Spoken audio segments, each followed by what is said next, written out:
Hello nursing aspirants, happy new year to all of you guys. एक latest recruitment आई है और actually इस रिक्रूटमेंट की एप्लीकेशन फॉर्म भरना शुरू हो चुका है।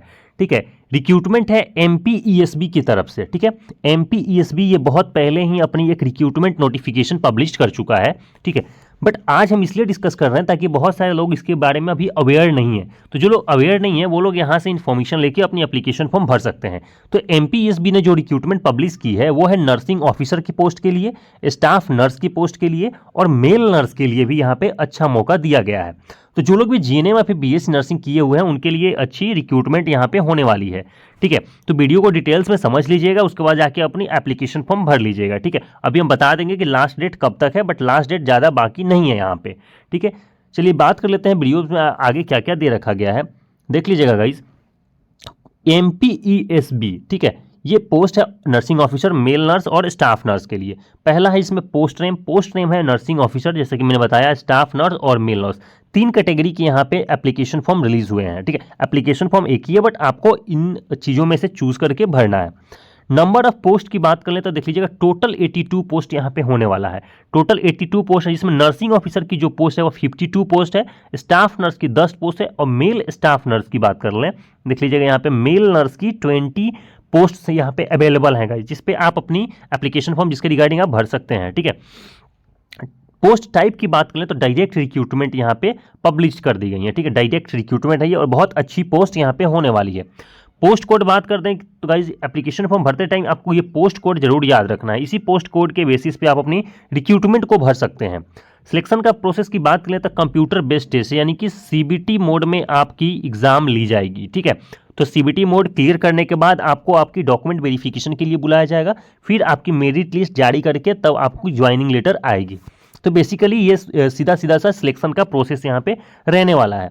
जॉब का लोकेशन है तो बात कर ये है इंदौर, भोपाल, मध्य प्रदेश की रिक्रूटमेंट है ये। ठीक है, एमपीईएसबी एडमिन्स की एमपी की जो एम्प्लॉयमेंट होती है, ठीक है, उसकी एजेंसी ने इसकी रिक्रूटमेंट को पब्लिश किया है।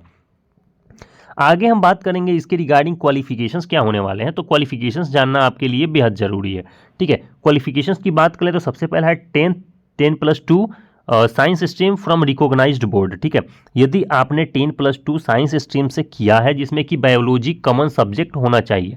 ठीक है, नर्सिंग ऑफिसर की खास करके पोस्ट के लिए आपकी जो सब्जेक्ट होगी उसमें 10+2 बायो से होनी चाहिए। आगे हम बात कर लेते हैं तो देख लीजिएगा, बीएससी नर्सिंग या फिर जीएनएम यदि आपने कर रखा है किसी भी रिकॉग्नाइज्ड इंस्टीट्यूशन से और यूनिवर्सिटी से, ठीक है, जिसमें कि registered nurse with Madhya Pradesh nursing council, जो कि आपकी जो रजिस्ट्रेशन होनी चाहिए वो एमपी नर्सिंग काउंसिल से अनिवार्य है। ठीक है, तो यदि आप 10+2 किए हुए हो, जीएनएम बीएससी नर्सिंग की डिग्री है आपको आपकी रिकॉग्नाइज्ड यूनिवर्सिटी से या फिर इंस्टीट्यूट से, और वो जो इंस्टीट्यूट या फिर जो कॉलेज है आपका वो एमपी नर्सिंग काउंसिल से एफिलिएटेड है, तो आप यहाँ पे एलिजिबल हो अपनी रिक्रूटमेंट को फुलफिल करने के लिए। बेसिकली सीधा सीधा यही क्वालिफिकेशंस यहाँ पे दे रखा गया है और ये क्वालिफिकेशंस सबके लिए है, चाहे आप स्टाफ नर्स के लिए हो, मेल नर्स के लिए हो या फिर नर्सिंग ऑफिसर के लिए हो। ठीक है, तीनों कैटेगरी के लिए ये सेम क्वालिफिकेशंस यहाँ पे होने वाली है। आगे जो बात करने वाले हैं वो है एज लिमिट। एज लिमिट कितना रखा गया है तो देख लीजिएगा, यहाँ पे एज लिमिट है 18 to 40 ईयर्स। मिनिमम 18 साल रखा गया and the maximum is 40 years. तो 18 से यदि 40 के बीच में आप वेरी करते हैं तो आप एलिजिबल हैं इस रिक्रूटमेंट को फुलफिल करने के लिए। यहाँ पे गाइज एज रिलैक्सेशंस भी दिया गया है उन लोगों के लिए जो लोग भी मध्य प्रदेश के हैं और ओबीसी कैटेगरी के हैं, एससी कैटेगरी के हैं, एसटी कैटेगरी के हैं, पीडब्ल्यू कैटेगरी के हैं। तो 5 साल तक का रिलैक्सेशंस यहाँ पे दिया गया है। ठीक है, 5 साल इट मीन्स नहीं कि ओबीसी को 5 साल दिया गया, एससी को 5 साल दिया गया है, बल्कि 5 साल का रिलैक्सेशंस दिया गया है, जिसमें ओबीसी का थोड़ा 1-2 साल का है, एससी का है, एसटी का है, सबका यहाँ पे 5 साल तक का यहाँ पे एज रिलैक्सेशंस ओवरऑल दिया गया है। ठीक है, जहाँ पे एक सर्विसमैन भी इंक्लूडेड है। चलिए पे स्केल की बात कर लेते हैं कि आपकी यहाँ पे पे स्केल क्या होने वाली है, पेमेंट क्या होने वाली है। तो जो नर्सिंग ऑफिसर हैं उनकी जो पेमेंट है 28,700 से लेकर 91,300 तक होने वाली है। हालांकि नर्सिंग ऑफिसर की सैलरी बहुत अच्छी होती है गाइज, तो आप ये 28,000 लेकर के नहीं चलेंगे, आपकी सैलरी मोर देन दैट, इससे ज़्यादा होने वाली है। स्टाफ नर्स की बात करें तो इनकी जो सैलरी है वो रखा गया है 29,600 से लेकर 91,300 के बीच में। ठीक है, तो इसके बीच में आपकी स्टाफ नर्स की सैलरी होने वाली है। यदि आप मेल नर्स है तो इनके लिए जो सैलरी डिसाइड किया गया है वो 28,700 से लेकर के 91,300 के बीच में आपकी जो सैलरी होगी वो वहाँ से वेरी करने वाली है। ठीक है, तो इसी के बीच में आप लोगों की सैलरी एग्जिस्ट करेगी। आगे हम बात करेंगे एप्लीकेशन फॉर्म का कि एप्लीकेशन फॉर्म में एप्लीकेशन फ़ी एक्चुअली क्या रखा गया है। देख लीजिएगा, अनरिजर्व कैटेगरी के यदि आप स्टूडेंट्स हैं, ठीक है, अनरिजर्व में यहाँ पे 500 रुपया रखा गया है आपकी एप्लीकेशन फ़ी। उसके बाद यदि आप एमपी से ओबीसी हैं, एससी हैं, एसटी हैं, ईडब्ल्यूएस या पीएच या एक्स सर्विसमैन हैं, तो आपके लिए ओनली 250 रखा गया है, 250 रुपया।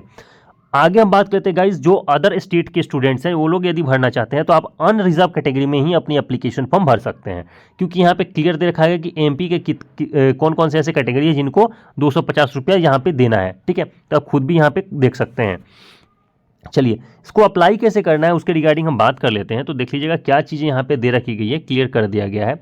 Interested and eligible candidates may apply online mode only through the official website Madhya Pradesh employ selection board. It is देख लीजिएगा esb.mp.gov.in, ये इसकी ऑफिशियल वेबसाइट है जहां से जाके आप अपनी रिक्रूटमेंट को फुलफिल करेंगे, ठीक है।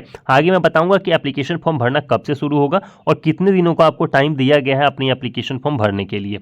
Other mode of application will not be accepted, यानी कि सिर्फ और सिर्फ ऑनलाइन मोड में ही आप अपनी एप्लीकेशन फॉर्म भर सकते हैं, ऑफलाइन यहाँ पे कोई गुंजाइश नहीं है। इंपॉर्टेंट डेट्स की अभी बात कर लेते हैं। तो स्टार्ट डेट की बात करें तो 30 दिसंबर से इसकी एप्लीकेशन फॉर्म भरना शुरू हो चुका है इसकी ऑफिशियल वेबसाइट पे, ठीक है। 30 दिसंबर इसकी बिगनिंग डेट थी, उस दिन से आप अपनी एप्लीकेशन फॉर्म भरना शुरू कर सकते थे। लास्ट डेट की बात करें तो 13 जनवरी 2025, यानी कि 13 तारीख से पहले आपको अपनी एप्लीकेशन फॉर्म भर लेनी है, ठीक है। पर्सनल सजेशन है गाइज, आपको अभी इस वीक के अंदर ही जाके अपनी एप्लीकेशन फॉर्म भर लीजिएगा, क्योंकि लास्ट मोमेंट में वेबसाइट्स की बहुत इशू होने लगती है, ठीक है। आपका पेमेंट नहीं हो पाता है, एप्लीकेशन फॉर्म सबमिट नहीं हो पाता है, साइट्स ही नहीं खुलती हैं कुछ केसेस में, तो आपकी अपनी एप्लीकेशन फॉर्म बहुत पहले ही भर लेनी चाहिए। एग्जामिनेशन डेट भी यहाँ पे क्लियर कर दिया गया है गाइस कि इसकी जो एग्जामिनेशन की डेट होने वाली है वो 15 फरवरी 2025 फिक्स्ड डेट है, ठीक है। तो इसकी रिगार्डिंग यदि सिलेबस जानकारी चाहिए, आपको किसी भी तरीके का आपको जानकारी चाहिए तो आप हमें कमेंट बॉक्स में कमेंट करके पूछ लीजिएगा, आपको सारी डिटेल्स हम अवेलेबल करा देंगे यूट्यूब पे ही, ठीक है। एग्जामिनेशन डेट आपको 15 फरवरी मार्क करके रख लेना है गाइज, यदि आपको सिलेक्शन लेना है तो आपके पास ज़्यादा टाइम नहीं है, ठीक है। चलिए आगे बात कर लेते हैं इसकी ऑफिशियल वेबसाइट जो हम ऑलरेडी डिस्कस कर चुके हैं। तो esb.mp.gov.in इसकी ऑफिशियल वेबसाइट होने वाली है, जहां से जाके आप अपनी रिक्रूटमेंट को फुलफिल कर सकते हैं। इसकी ऑफिशियल नोटिफिकेशन की बात करेंगे तो हमारे टेलीग्राम चैनल पे ऑलरेडी डाल दिया गया है। जब इसकी रिक्रूटमेंट पब्लिश हुई थी तभी हमने एप्लीकेशन फॉर्म नोटिस डाल दिया था अपने टेलीग्राम चैनल पर, तो अब जाके अभी चेक कर सकते हैं। जो लोग भी इसके बारे में अवेयर नहीं थे उनके लिए वीडियो बहुत इंफॉर्मेटिव है, ठीक है। तो आप लोग इसको लास्ट तक जरूर देखिएगा। इस वीडियो में इतना ही रखते हैं गाइस, वीडियो अच्छी लगी हो तो प्लीज़ लाइक कर दीजिएगा और चैनल को सब्सक्राइब कर लीजिएगा, ताकि आने वाले टाइम पे सारे रिक्रूटमेंट सबसे पहले आप तक पहुंच सके। Thank you so much guys, thank you.